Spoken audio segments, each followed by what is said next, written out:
देख रहे हैं न्यूज बीट पारस जहांजेब के साथ। बल्ले की बारी, इल्जामात भारी और कानूनी दुश्वारी, ये हैं वो बीट्स जिन पे बात करेंगे आज न्यूज बीट में।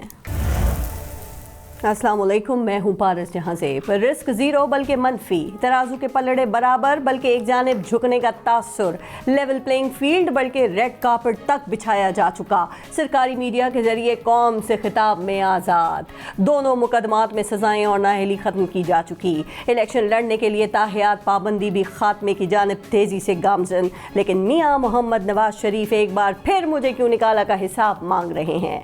मियाँ साहब चाहते हैं कि चलती हुकूमतें ख़त्म करने वालों और मुल्क को इस हाल तक पहुँचाने वालों का एहतसाब ज़रूरी है। जी मियाँ साहब, आप दुरुस्त कह रहे हैं और आपका मुतालबा भी दुरुस्त है, लेकिन ये एहतसाब और हिसाब किताब सेलेक्टेड हुआ तो इस पर वैसे ही सवालात उठेंगे और बरकरार रहेंगे जैसे आज आप सवाल उठा रहे हैं। मियाँ साहब, कहा जा रहा है कि आप एहतसाब चाहते हैं, लेकिन सिर्फ उन लोगों का जिन्होंने आपको दुख दिया, जिनको आपसे शिकायत है, जिनसे आप शिकवा है आपको, जिनसे आप नाराज़ हैं, आप उन किरदारों को सज़ा देना चाहते हैं जिन्होंने आपके ख़िलाफ़ मुकदमात बनाए या फ़ैसले दिए, जिन्होंने आपकी हुकूमतें गिराईं। आप सिर्फ उनका एहतसाब चाहते हैं कि जिन्होंने आपको निकाला, लेकिन क्या आप उन कामों का भी एहतसाब चाहते हैं जिनमें आप खुद किसी न किसी तरह से शरीक रहे? क्या आप उन मुकदमात या जो इक़दामात थे उनको भी काबिल एहतसाब समझते हैं जिन गैर कानूनी इक़दामात में आप या आपकी पार्टी की शिरकत का इल्ज़ाम है? आपने 90 की दहाई में अपनी हुकूमतें ख़त्म करने पर सवाल उठाए, ज़िम्मेदारों के एहतसाब का मुतालबा किया, लेकिन 90 ही की दहाई में बेनज़ीर भुट्टो की हुकूमत भी उसी तरह 2 बार ख़त्म की गई। तो मियाँ साहब, क्या आप पीपल्स पार्टी की हुकूमतें ख़त्म करने वालों का भी एहतसाब चाहते हैं? 90 की दहाई में पीपल्स पार्टी का रास्ता रोकने के लिए IJI बनाई गई, सियासतदानों में पैसे बांटने का केस सुप्रीम कोर्ट में चलाया गया, सब कुछ सामने होने के बावजूद कोई नतीजा नहीं निकला। तो मियाँ साहब, क्या आप IJI बनाने और पैसे बांटने वालों का भी एहतसाब चाहते हैं? मियाँ साहब, आपने मीसाक जमहूरियत में आइंदा किसी भी मकसद के लिए एस्टेब्लिशमेंट से मुलाकातें न करने का मुआहदा किया, लेकिन मुबैना तौर पे आपके छोटे भाई और चौधरी निसार एस्टेब्लिशमेंट से खुफिया मुलाकातें करते रहे। तो मियाँ साहब, क्या आप मीसाक जमहूरियत की खिलाफ वर्जी करने वालों का भी एहतसाब चाहते हैं? मियाँ साहब, काबिल एहतसाब कारनामों की फहरिस्त फिर बहुत तवील है। क्या आप सुप्रीम कोर्ट पर हमला करने वालों का भी एहतसाब चाहते हैं? क्या आप मुखालिफिन को सजाएं दिलवाने के लिए जजेस को फ़ोन करने वालों का भी एहतसाब चाहते हैं? क्या आप छांगा मांगा में अरकान असेंबली की मंडी लगाने वालों का भी एहतसाब चाहते हैं? क्या आप मेमो गेट में खुद अदालत जाने पर अपना भी एहतसाब चाहते हैं? क्या आप यूसुफ रज़ा गिलानी को ख़त ना लिखने पर निकालने वालों का भी एहतसाब चाहते हैं? क्या आप आर्मी चीफ की मुद्दत मुलाजमत में तोसी को वोट देने वालों का भी एहतसाब चाहते हैं? क्या आप मुबैना तौर पर PTI की हुकूमत गिराने के लिए एस्टेब्लिशमेंट की मदद लेकर PDM की हुकूमत बनाने वालों का भी एहतसाब चाहते हैं? तो फिर मियाँ साहब, क्या सिर्फ मुझे क्यों निकाला, पैनमा जजेस और खलाई मखलूक का सेलेक्टेड एहतसाब ही काफ़ी होगा, या एक ही बार पाकिस्तान की तारीख में हर गलत और गैर कानूनी काम का एहतसाब होना ज़रूरी है? आज के प्रोग्राम में इस पे भी हम बात करेंगे। प्रोग्राम में हम दीगर इशूज़ को भी शामिल करेंगे। आज पाकिस्तान तहरीक इंसाफ से प्रोग्राम में हमें ज्वाइन किया है सेनेटर डॉक्टर हुमायूं मोमन साहब ने। पाकिस्तान पीपल्स पार्टी से फैसल करीम कुंडी साहब प्रोग्राम में हमारे साथ मौजूद हैं, और PMLN से हमें ज्वाइन किया है बैरिस्टर दानियाल चौधरी ने। अस्सलाम वालेकुम, बहुत बहुत शुक्रिया आप सबका प्रोग्राम में शिरकत के लिए। पहले एक ब्रेक लेंगे, देखते रहिएगा न्यूज़ बीट। अच्छा डॉक्टर मोहम्मद साहब, आपसे शुरू करते हैं। कल इलेक्शन कमीशन में पाकिस्तान तहरीक इंसाफ के इंट्रा पार्टी इलेक्शन की समाअत है, और लगता है ऐसा है कि इलेक्शन कमीशन को और आपके जो सियासी मुखालिफिन है ना, उनको बहुत ज़्यादा फिक्र है आपकी पार्टी के अंदर जमहूरियत की। तो ज़रा आप उन्हें बताएं ना कि आपकी पार्टी में जमहूरियत आप क्यों नहीं लेके आते, और आप साफ और शफाफ इलेक्शन क्यों नहीं कराते? इमरान खान ने तो PTI को एक इदारा बनाने का दावा किया था ना। बिस्मिल्लाहिर्रहमानिर्रहीम। देखिए, इस तरह है पारस जी के अगर आप पाकिस्तान तहरीक इंसाफ की जो इंटर पार्टी इलेक्शंस की हिस्ट्री देखें तो हम लोग जब भी इंटर पार्टी इलेक्शंस करते हैं हमारे वहाँ पे 2 पैनल बनते हैं। उसके बाद फिर हम लोगों की बाकायदा प्रॉपर एक मेंबरशिप कैंपेन होती है। उसके बाद हर एक का CNIC चेक होता है, उसकी वैलिडेशन होती है, उसमें पैनल बनता है, हर एक का बनता है। 2 पैनल बनते हैं ना, 2 पैनल बनते हैं। इमरान खान के मुखालिफ लोग खड़े हो सकते थे, खड़े हुए हैं।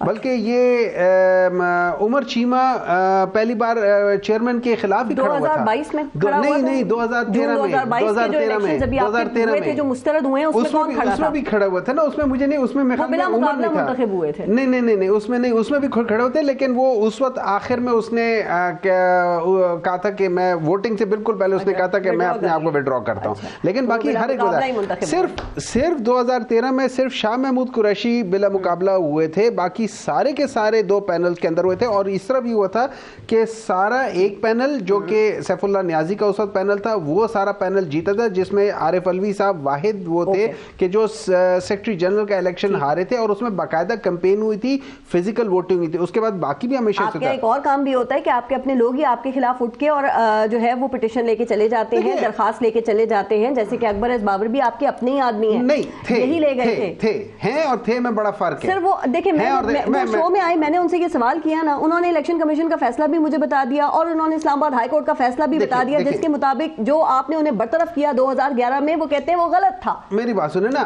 उसमें देखिए इस तरह है कि पॉलिटिकल पार्टी के, मैं इस घर में या मेरे घर में हम लोग जब होते, मैं बाप के पास जब होती है कि वो बेटे को हटा देता है, कहता है यार तुम्हारी ज़रूरत नहीं है, ठीक है, क्योंकि उससे पहले पूछा जाता है कि क्या चीज़ है। वो पूरा प्रोसीजर हुआ था। हाई कोर्ट ने गलत फैसला दिया मेरे लिए से हाईकोर्ट का उसमें कोई ताल्लुक ही नहीं होना चाहिए। एक बंदा है, वो पॉलिटिकल पार्टी के अंदर जो डिसिप्लिन है उसके खिलाफ वो जा रहा है, उसके लिहाज से नहीं जा रहा।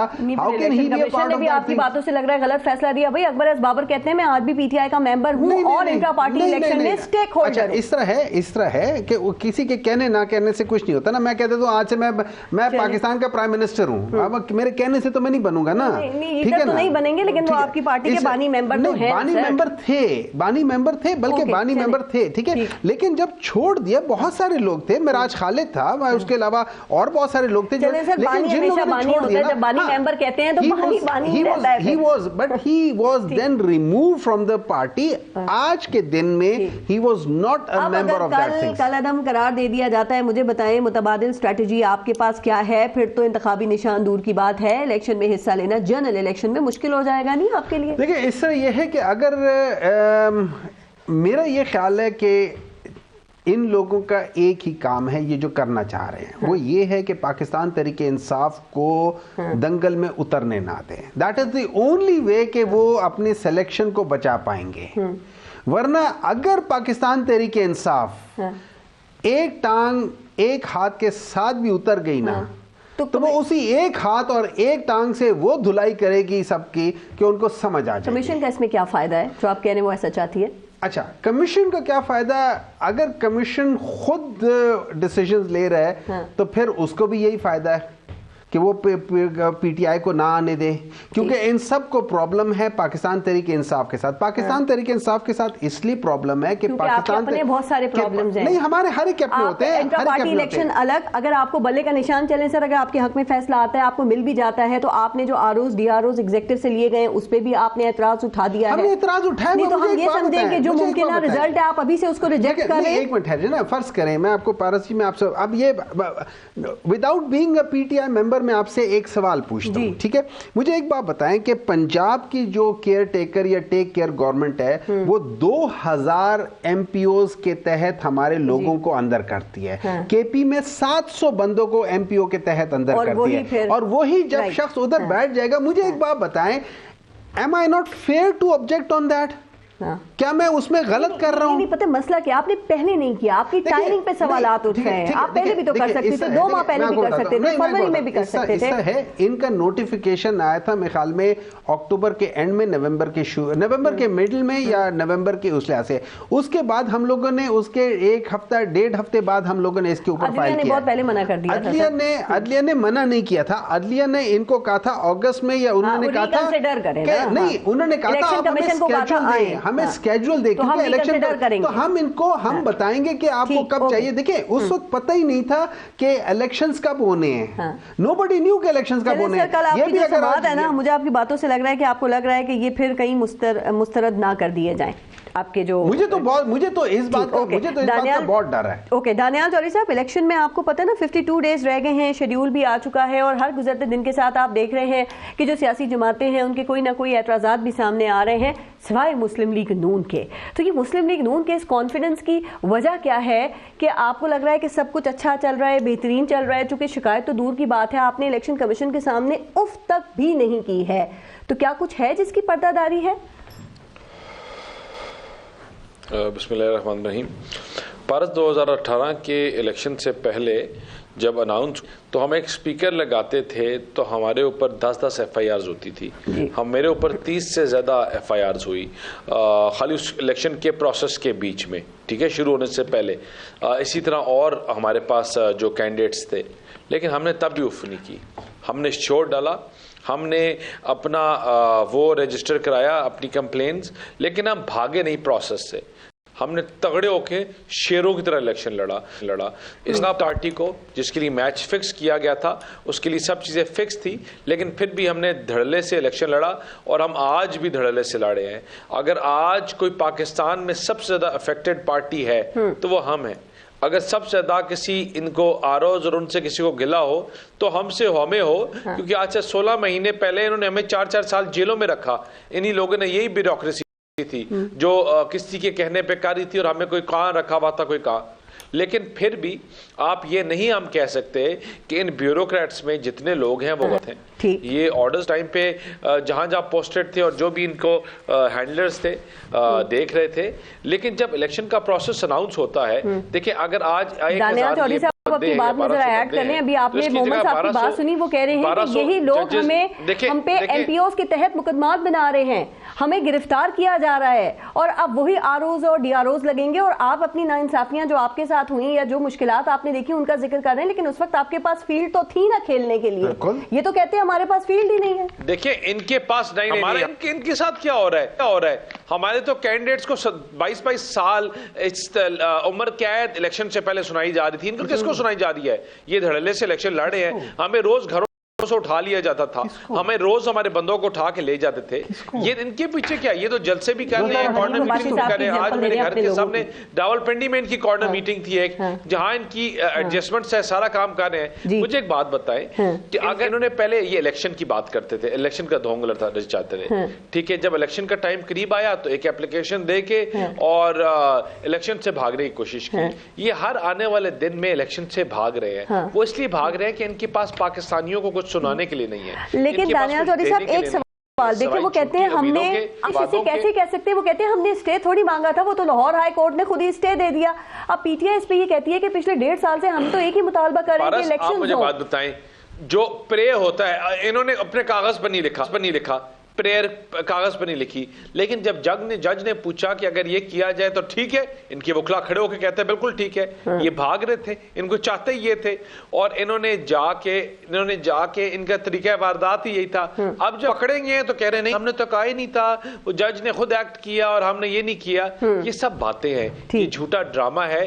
उसी तरह जिस तरह ये पाकिस्तानियों के साथ पहले झूठ बोलते रहे, उसी तरह जिस तरह 9 मई से पहले पाकिस्तान के अवाम से झूठ बोलते रहे, उसी तरह जिस तरह कहते हैं 200 अरब डॉलर मुंह पे मारेंगे और मुल्क के कर्जे उतारेंगे, उसी तरह जिस तरह IMF से झूठ के बोल के आप इनके झूठ बेनकाब कर रहे हैं। लेकिन दानियाल चौधरी साहब, एतराज़ात कुछ ये पॉलिटिकल पार्टीज की तरफ से हो रहे हैं। वो कह रहे हैं कि निगरान काबीना में वो लोग इस वक्त मौजूद हैं जो माजी में मुस्लिम लीग नून का हिस्सा रहे हैं आपकी हुकूमत में और इस वक्त आपकी क़यादत के करीब भी रहे हैं। तो अगर ऐसे शफाफियत कायम रखना है तो क्या ख्याल है, या रखनी थी तो ऐसे लोगों को अगर निगरान काबीना में शामिल ना किया जाता तो क्या निगरान काबीना मुकम्मल नहीं होती, या कोई खास प्रोजेक्ट था जो इनके बगैर मुकम्मल नहीं हो सकता था?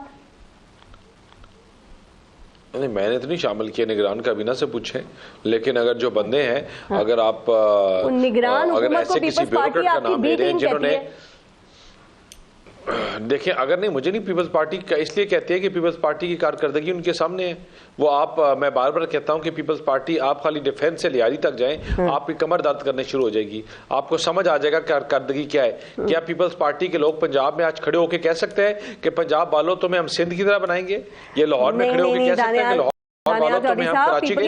कि अगर हमारे पास एक कामयाबी की दास्तान है, लाहौर के लोग वहाँ इलाज करने के लिए जाते हैं। पारस मुझे दिल के हाथ रख के बताएं, क्या सिंध 10 किलोमीटर की रोड है? या 12 किलोमीटर की, जहां 2 अस्पताल पिछले 30 साल में गिरवा दें और 1 रोड गिरवा दें? मुझे बताइए, आप इन्होंने इंफ्रास्ट्रक्चर देखना है, अपग्रेडेशन देखनी है, अपने तिजारत के फैक्ट्रीज देखनी है, अब ब्रिंग ऑफ लैंडस्केप देखनी है, हॉस्पिटल्स देखने आए तो सही पंजाब में। सारा आपने लाहौर में लगा दिया ना। बात बताइए कि इनका कोई नाम लेने वाला कोई नहीं है। नहीं, आप रावलपिंडी में आ जाएं, मेरे शहर में आ जाएं, Rawalpindi institute of cardiology, urology, neurology, बच्चा बच्चा अस्पताल। मैं सर कुंडी साहब जरा अभी बताते हैं कि में क्या इन्होंने इनकी हमारे पारस हमारी जमात का बंदा कहीं से गुजर के भी गया तो हमने डिलीवर किया, हमने वहां चीजें बेहतर किया। हमारा मौजना उन जमात से नहीं हो सकता जिन्होंने 10 में से 2 नंबर लेके फेल होते रहे। हमारा मौजना आज पाकिस्तान आप ठीक कह रहे हैं, लेकिन पता नहीं क्या वजूहत है कि 16 माह की कारकर्दगी को एक्सेप्ट नहीं करते आप। चीजों का हल है। ठीक, मैं जरा कुंडी साहब से जरा पूछ नहीं मानते ना आप लोग, उसका जिक्र ही नहीं करते। वहां तो मियां साहब अपनी तकरीरों में भी उसका जिक्र नहीं करते। बिल्कुल मानते हैं। मुझे बात बताएं, जो लैंड माइन्स ये बचा के गए, मुल्क को आग लगा के उस 16 महीनों में हम आग को बंद किया, उन चीजों को हमने करके गए थे, उनको पूरे करने की कोशिश की, और इसीलिए आज हम थोड़ा सुख का सांस ले रहे हैं। राइट, कुंडी साहब एक तो बताइएगा कि सिंध में आपकी क्या कारकर्दगी थी। वो कहते हैं 1-2 हॉस्पिटल्स बना दिए, उस पर आप लोग बड़े फखरिया अंदाज में बताते हैं। दूसरा, इलेक्शन के लवाजमात पूरे हो चुके हैं, ये आरओज और डीआरओज जो हैं इनकी ट्रेनिंग भी आपके इल्म में है कि शुरू हो चुकी है और इलेक्शन शेड्यूल भी आ चुका है। तो सर, जो थोड़ा बहुत इबाहम था वो सुप्रीम कोर्ट के फैसले से वो भी खत्म हो गया है। कुंडी साहब, इसके बावजूद पीपल्स पार्टी कुछ परेशान क्यों दिखाई दे रही है, या कोई घबराहट है पीपल्स पार्टी को? बिस्मिल्लाहिर्रहमानिर्रहीम। बिल्कुल पारस, हमें कोई घबराहट नहीं है, बड़ी खुशी। और हम वाहिद जमात हैं कि जो पहले भी इलेक्शन जल्द अज जल्द चाहते थे और 8 फरवरी को चाहते थे, और हमने पहले भी कहा कि इलेक्शन कमीशन का रोल जो है वो सुप्रीम कोर्ट ने अदा करना है, क्योंकि पहले भी डेट सुप्रीम कोर्ट के कहने पे 8 फरवरी हुई। और फिर भी जो पंजाब में जिस तरीके से हाई कोर्ट ने स्टे दी, फिर भी सुप्रीम कोर्ट को ये रोल प्ले करना पड़ा और 8 फरवरी की डेट दी। मेरे भाई ने बड़े जज्बाती अंदाज में तकरीर की, ये मतलब है कि टीवी प्रोग्राम है, कोई कॉर्नर मीटिंग जलसा नहीं है। मैं सिर्फ इनको ये कहता हूँ कि मैं आपको जज करता हूँ, मीडिया को जज करता रहता हूँ। आप अपनी एक टीम बना लें, आप पंजाब में जाएं, जिन्होंने इतनी हुकूमत की है, मुझे एक हॉस्पिटल बता दें जहाँ पर फ्री इलाज होता हो। और मैं कराची में, सिंध में आपको अस्पताल गिन के बताऊंगा जिसमें लिवर ट्रांसप्लांट, किडनी, कैंसर, दिल के अमराज का फ्री इलाज होता है, 1 रुपया भी खर्च नहीं होता। और वो सिर्फ ये नहीं है कि 1-2 हैं, वो बहुत ज्यादा हैं। हमने इनकी तरह नहीं, जैसे कराची में इन्होंने एक हाईवे को जो है वो थोड़ा सा आगे पीछे करके उसको मोटरवे का नाम दे दिया और कहा कि हमने सिंध के लिए मोटरवे बनाई। मैं आज, आप मुझे बता दें पंजाब में किस अस्पताल में फ्री इलाज होता है, और मैं बताता हूँ सिंध में कितने अस्पतालों में फ्री इलाज। तो पाकिस्तान के हर कोने से लोग आते हैं वहाँ पर इलाज कराने के लिए। फिर आप जाएं हमारे थरकोल के प्रोजेक्ट को ले लें, आप बेनजीर इनकम सपोर्ट प्रोग्राम को लेके, जो हमारा एक गरीब खवातीन के लिए जो है हमने एक फलाई काम किया। उसके बाद सैलाब आया और हमने जिन जहाँ पर घर गिरे लोगों के 20 लाख घर हम बनाकर पक्के दे रहे हैं, और उसमें हम मालकाना हकूक खवातीन को दे रहे हैं। बाकी बहुत से ऐसे प्रोजेक्ट हैं।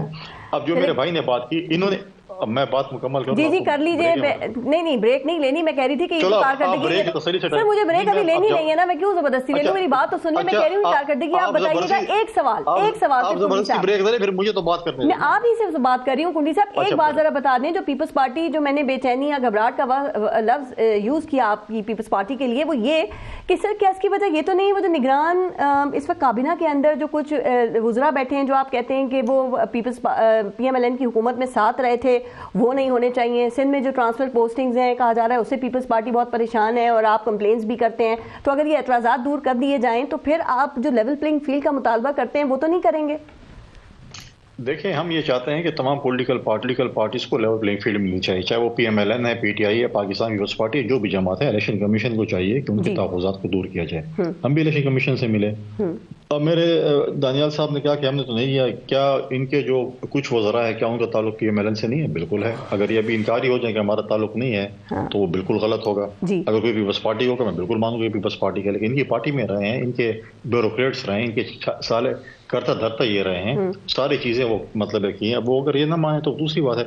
दूसरी बात यह है कि इन्होंने बात की ना कि जी पंजाब में ऐसे, पंजाब में ऐसे। मियां साहब ने आके लाहौर में एक फरमाइशी जलसा किया, उसके बाद ये अवाम में जाने से कासिर हैं, न कन्वेंशन कर सकते हैं, न जलसे कर सकते हैं। जरा करके दिखाए ना, जरा मियां साहब को जो लाए हैं पहले उन्होंने कहा मुझे क्यों निकाला, कह रहे मुझे क्यों लाए, अब जलसे करवाए, उनके कन्वेंशन करवाए, आवाम में लेके जाए, पता चले पंजाब में आपको कितनी पजराई मिलती है। टीवी पे बैठकर बहुत ज्यादा पजीराई मिलेगी, फेसबुक पे, सोशल मीडिया पर जाए ना आवाम में। हम तो देखें, हम तो केपी में गए, हमने 9-10 कन्वेंशन किए, हम बलूचिस्तान गए, आप कर रहे हैं मुसलसल, बिल्कुल सरीना होटल गए और उधर से वापस आए, और वहां पर सियासी बाप ने सर पे हाथ रखा, जैसे हमें ताने देते थे ना कि बाप के बाप वोट जो भी गर्दान सुनाते थे। ये पहले इनका सफर जो सियासी हुआ वो बलूचिस्तान का हुआ, और बलूचिस्तान अवामी पार्टी ने इनके सर पे सियासी हाथ रखा कि हम आपको जो है वो सियासी याद रखें और आप अभी जाके आप सफर शुरू करें। ये सिंध में भी सियासी इत्तेहाद कर रहे हैं, ये केपी में भी करें, इनका जमहूरी हक है, हमें कोई इतराज नहीं है, जमहूरी हक है कि आप इत्तेहाद करें। लेकिन जो हमें ताने देते हैं ये जब इनको प्रॉब्लम इनको सिर्फ प्रॉब्लम यह है कि जब इन मुश्किल में आते हैं तो पाँव पड़ते हैं, और जब ये थोड़े से इनको सांस मिलती है फिर ये गले पड़ जाते हैं। मैं यही सवाल कर रही हूँ 16 कुली साहब, ये बताइए कि ये हवाओं का रुख जो है वो अचानक और इतनी जल्दी कैसे बदल गया? सर अभी कल की बात है कि बिलावल भुट्टो और शहबाज शरीफ जो है वो एक ही मेज पे हंस कर वो खाना खाते थे, और बिलावल भुट्टो जो है वो उनको शहबाज स्पीड बड़ी पसंद थी, और शहबाज शरीफ जो है वो बिलावल भुट्टो की सिफारतकारी के मोतरफ थे। मरियम नवाज जो है वो घड़ी खुदा बख्श गई, बिलावल भुट्टो मियाँ साहब से मिलने जेल गए। सर आज आपकी जमात जो है वो उनको सिलेक्शन और लाडला बल्कि लाडला प्लस कह रही है, ताने दे रही है, उसके क्यों? देखें, हम आज भी देखें, हम पॉलिटिकल लोग हैं, हम तनकीद करेंगे, सियासी तनकीद करेंगे, हम बिलो दी बेल्ट बात नहीं करें, ना कोई गलम गलोची बात करेंगे, ना बिलो दी बेल्ट हम कोई तनकीद करेंगे। सियासी तनकीद हमारे जमहूरी हक है, हम सियासी लोग हैं, हम कल भी बैठेंगे। इनकी अपनी एक जमात है, हमारी अपनी जमात है। देखें, जब डी चौक में धरना था पीटीआई का, उस वक्त भी Pakistan Peoples Party leader of the opposition थी, हमने रोल प्ले किया और पीटीआई को वापस पार्लियामेंट में लेके आए। अज़म एतमाद था, एक जमहूरी प्रोसेस था, उसमें सियासी जमातों को इकट्ठा होना था, और वो एक प्रोसेस था, उसमें हम इकट्ठे हुए, हमने हुकूमत बनी। हम मानते हैं हम 16 महीने की हुकूमत को ऑन करते हैं, हमने अपनी मिनिस्टर को भी ऑन करते हैं, ये बात नहीं है कि हम नहीं करते हैं। लेकिन पॉलिटिक्स में कल भी बैठे, देखिए पॉलिटिकल पार्टीज इलेक्शन के बाद उस वक्त बैठेंगी जब पाकिस्तान की आवाम को ये यकीन होगा और पॉलिटिकल पार्टीज को कि ये फ्री एंड फेयर इलेक्शंस हैं। इलेक्शन की क्रेडिबिलिटी बहुत बड़ा क्वेश्चन मार्क है, उसके ऊपर जो है जब तक वो क्वेश्चन मार्क आवाम के जहनों से, सियासी जमातों के जहनों से नहीं होगा। ये इन्होंने खुद तासुर दिया है कि हम लाडले बन गए, ये खुद तासुर दे रहे हैं कि हम सेलेक्ट होकर आ रहे हैं। क्यों आप ऐसे तासुर दे रहे हैं? क्यों सबसे पहले आपने सियासी सफर जो है बलूचिस्तान अवामी पार्टी की तरफ कोटे में किया, जिसपे आप कितनी तनकीद आपने की हमारे ऊपर? 6 नंबर आए, कितनी तनकीद की इन्होंने? क्रेडिबिलिटी की बात कर रहे हैं, तो अगर बल्ले का निशान नहीं मिलता तो आपको लगता है कि इलेक्शन की क्रेडिबिलिटी पे कोई सवाल तो नहीं उठेगा? कुंडी साहब देखें, हम पाकिस्तान पीपल्स पार्टी किसी भी पॉलिटिकल पार्टीज को पाबंदी के हक में नहीं है। माजी में हमारे साथ भी ये हुआ, हमने पाकिस्तान पीपल्स पार्टी पार्लियामेंटेरियन बनाई, फिर नैब को इस्तेमाल करके हमें पेट्रियट बनाई गई, हमसे तलवार का निशान लेके तीर दे दिया गया। पाकिस्तान में निशानात पे इतना असर है, पाकिस्तान में पर्सनैलिटीज हैं। कल मियाँ साहब कहेंगे कि मेरे पास शेर ने ये निशान है और इसको आप वोट करें, वो वोट मिलेगा। अगर बिलावल साहब कहते हैं कि मेरे पास तीर ने मुझे ये निशान मिल गया, लोग उसी को वोट करेंगे। कल पीटीआई के चेयरमैन अगर कहते हैं, अभी तो इनके नए चेयरमैन आ गए हैं, तो वो कहेंगे कि जी हमारे पास बल्ला नहीं है, हमारे पास ये निशान है, तो लोग भी खतरे की तलवार लटक रही है। शख्सियात को वोट देते हैं, निशानात को ज्यादा देते हैं, शख्सियात को वोट डिपेंड करता है। ठीक जी, मोमन साहब, क्योंकि ब्रेक के बाद फिर मैंने जरा दूसरे टॉपिक में देखिए, इस तरह है कि दानियाल साहब ने बिल्कुल सही कह रहे थे कि इन्होंने आके जो पीटीआई ने आग लगाई थी और जो भी गलत काम किए थे, और इन लोगों ने कहा था ये लोग बेसिकली आए सारे इसलिए थे कि पीटीआई जो है ना वो नालायक है, निकम्मे, और ये लोग लायक है, ये ठीक कर सकते हैं। मुझे एक बात बताएं, मैं एक मिसाल देता हूँ। एक बिल्डिंग में एक कमरे में आग लगी है, फायर ब्रिगेड वाला कहता है मैं आऊँगा और मैं आग बुझाऊँगा। उसके बाद एंड में जब वो आए और जब वो आग बुझाना शुरू करे उस एक कमरे का, इस दौरान में पूरा घर जल जाए, सब कुछ जल जुल के ख़त्म हो जाए, और वो कह के देखा मैंने आग बुझा दी। 6.1 जीडीपी को -1.7 जीडीपी पे ले गए, -0.17 जीडीपी पे ले गए। ये इन्होंने आग बुझाई है, इन्होंने आग नहीं बुझाई, आग खुद बुझ गई थी। कहते हैं लगाई नहीं थी हमने। एक मिनट है जो ना, एक मिनट है, लगाई भी नहीं है हमने। एक मिनट है जो ना, अगर आप बुझा नहीं सकते थे तो आपको किसने कहा था बीच में टोच मारो? ठीक है, अच्छा मैं बता देता हूं कि क्या हुआ था। इनको डर इस बात का था कि पीटीआई वो वाहिद पॉलिटिकल पार्टी है जिसने अपने 4 साल के दौर में 2 दफा 6 जीडीपी को, इन्होंने टोटल पीएमएलएन के टोटल दौर 3 सालों के दौरों में एक दफा 6 जीडीपी को टच किया, बाकी उससे पहले कभी 5 से ऊपर नहीं गए। तो उस लिहाज से कारकर्दगी है। अच्छा, फिर उन्होंने कहा कि हमने सड़कें बनाई हैं, बनाई होंगी सड़कें, उसमें किकबैक्स मिलते हैं। हमने क्या किया? ऐसा कहते हैं आपने तो अच्छा काम किया, ठीक है ना, अच्छा काम किया ना। उन सड़कों की वजह से वो सारी सड़कें किधर जाती है? एवन फील्ड को जाती हैं, या उसका पैसा एवन फील्ड को जाता है। मुझे तो ये अभी तो एवन फील्ड साबित नहीं हो सका, न एवन फील्ड में, न साबित इसलिए नहीं हो सका, साबित इसलिए नहीं हो सका कि जो दादा था वो अपने बेटे पे यकीन ही नहीं करता था कि इतना नालायक है, उसने कहा मैंने बेटे को नहीं देना। बैग साहब साबित कर दे, मैं सियासत छोड़ दूंगा। ब्रेक के बाद नहीं से बात शुरू कीजिएगा, ब्रेक लेते हैं, देखते रहिएगा न्यूज पे। अच्छा डॉक्टर मोहम्मद साहब, मियाँ साहब की वापसी अदम हाजिरी में ज़मानत से शुरू हुई थी, जो भी हम ब्रेक से पहले बात कर रहे थे, और एवन फील्ड और फिर जो अल अज़ीज़िया रेफरेंस में जब उनकी बरियत हो गई तो उस पर ख़त्म हो गई। अब इस वक्त मियाँ साहब के कोई भी केस या रेफरेंस जो है वो उसमें किसी में भी सज़ा याफ्ता नहीं है और उनकी सज़ाएँ ख़त्म हो चुकी हैं, तो टेक्निकली अब आप उन्हें सादिक और अमीन समझते हैं, चूंकि ये मेयार आप लोगों का सेट किया हुआ था। याद है जब सुप्रीम कोर्ट ने इमरान खान, हमारा मेयार नहीं था, हमारा मेयार नहीं था, लेकिन मैं मिसाल देता हूं, ठीक है, मैं आपको बता देता हूं। हम अमीन किसको कहते हैं? अमीन वो शख्स होता है जो आपके पैसों की या आपकी चीज की अमानत की खयानत ना करे। आप तो इमरान खान को कह रहे थे ना सुप्रीम कोर्ट के फैसले के बाद वो offshore company. Allow me, Shaukat Khanum किस चीज पे चल रहा है? आपकी अमानत पे चल रहा है। इमरान खान का जाती पैसा बीच में नहीं है, लेकिन वो आपके पैसे की अमानत करते हुए वहां पे 75% लोगों को फ्री ट्रीटमेंट देता है, और जो 25% पैसे दे रही है उसमें और जो 75% फ्री है उनके दरमियान में फर्क नहीं है ट्रीटमेंट के दौरान। लेकिन आपने उन्हें सुप्रीम कोर्ट के फैसले के बाद ये मेरे लिहाज नहीं, मैं हमेशा देखिए वो 1980 से लेके लोगों के लिए ये अमानत का खयानत नहीं कर रहा, अमानत ख्याल रख रहा है, ठीक है। सुप्रीम कोर्ट का देखिए जो सादिक और अमीन का टाइटल है ना, ये मां सिवाय हुजूर सल्लल्लाहु अलैहि वसल्लम के किसी और के ऊपर नहीं उतरता, ठीक है, के लिए मुख्तस होना चाहिए, होना चाहिए बिल्कुल।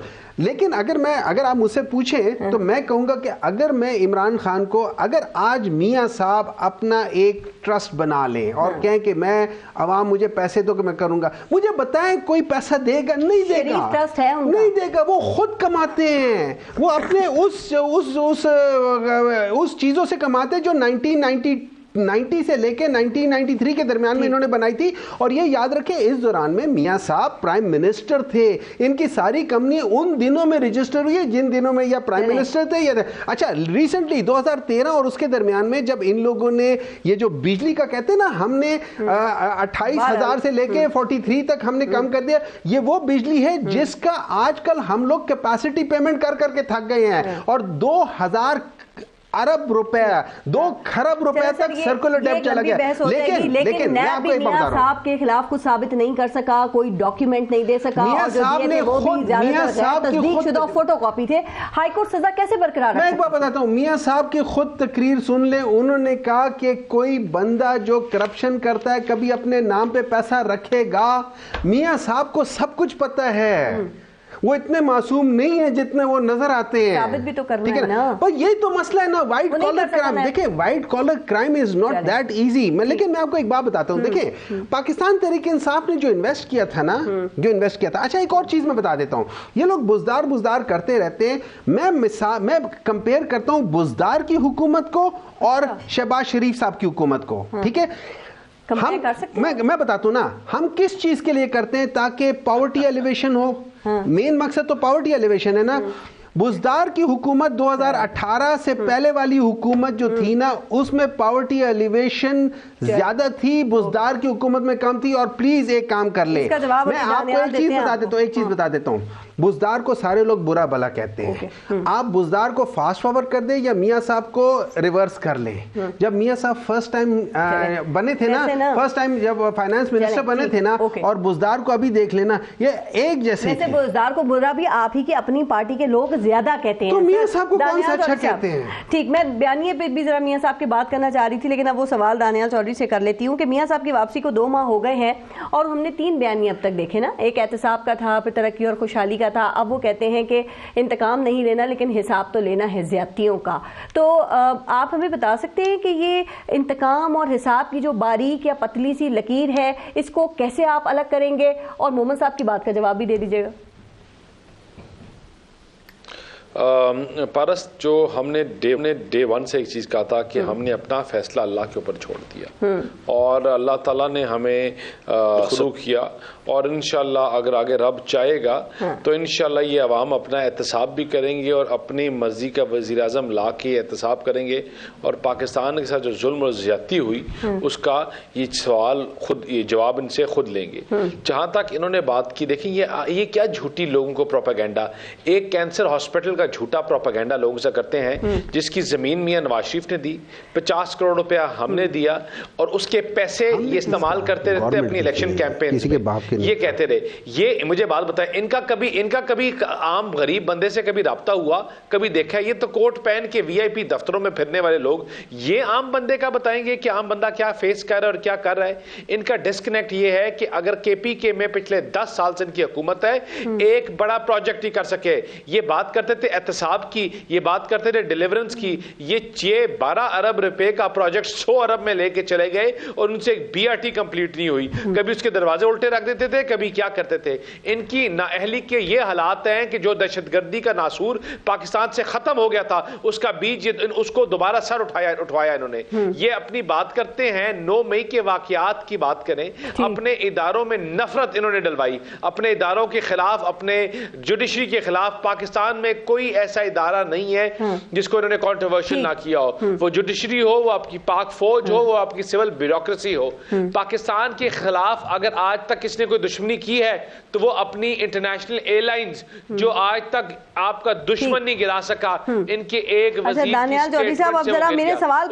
की स्टेटमेंट किसके कहने पे दी गई? इमरान खान के, और जिन पे चल थे उनकी वजह से आज मुल्क क्या वो इंतकाम और हिसाब की जो पतली लकीर है उसको आप कैसे अलग करेंगे? और वो गैर सियासी शख्सियात जो आप समझते हैं जिन्होंने मियां साहब के खिलाफ साजिश की, उनका एहतसाब या उनका हिसाब हो सकेगा या मुस्लिम लीग नून उनका हिसाब कर सकेगी सर? या हम इसको एक इंतखाबी नारा ही समझें इस वक्त में आपका? सिर्फ देखिए, उनका एहतसाब और उनका जो है वो रब लेगा, अल्लाह ताला के हजूर हमने छोड़ दिया। हम तो बात करते हैं, हम मुफाहमत की बात करते हैं, हम उनको लेके जाने की बात करते हैं, हम जाती हम बात करते हैं पाकिस्तान को आगे लेके जाने की, तमाम जमातों को साथ चलाने की और चार्टर ऑफ इकोनॉमी की। आप मियां साहब को समझाएं ना, फिर ये बात करें ना। मियां साहब ने कहा कि इंतकाम नहीं लेंगे लेकिन हिसाब तो लेना बनता है, तो वो किससे हिसाब लेना चाहते हैं? फिर आपने कहा हमने तो अल्लाह हिसाब उन लोगों से जिन्होंने पाकिस्तान को जहां तक पहुंचाया। और हिसाब कैसे लिया जाएगा? हिसाब इंशाल्लाह 8 फरवरी को लिया जाएगा, अपने वोट की ताकत से लिया जाएगा।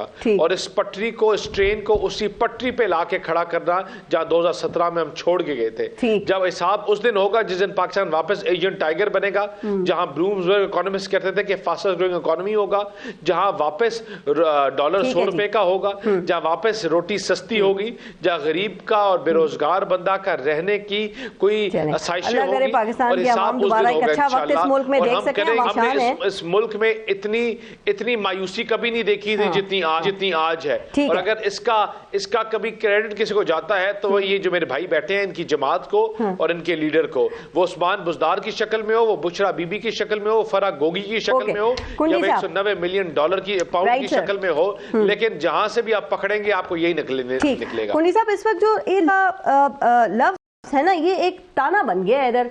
मतलब कोई एक पिछले दौर में लाडला था, अभी कहा जाता है कोई अभी लाडला है। आपके ख्याल में इस वक्त लाडला कौन है? इमरान खान है या मियां नवाज शरीफ हैं? देखिए, एक तासुर दिया जा रहा है। पहले तो एक लाडले ने या एक सेलेक्टर ने जो इस मुल्क की तबाही की वो भी सबके सामने है। अब मियां साहब, और जब ये वापस आए मियां साहब, तो इन्होंने एक तासुर कायम किया कि हमें, जैसे इनके अपने पार्टी के लोगों ने कहा कि हमारी बात हो चुकी है, हमारा मैच फिक्स हो चुका है, तो एक तासुर दिया पंजाब में खास करके जी हम सपोज हम सेलेक्ट हो गए हैं या हम लाडले हो गए, ताकि अवाम हमें वोट करे, ताकि उनको पता चले कि हमारी हुकूमत आ रही है। और पंजाब में एक चीज़ है, लेकिन पहली दफ़ा हुआ है पंजाब में हम देखें कि रेजिस्टेंस हुई है।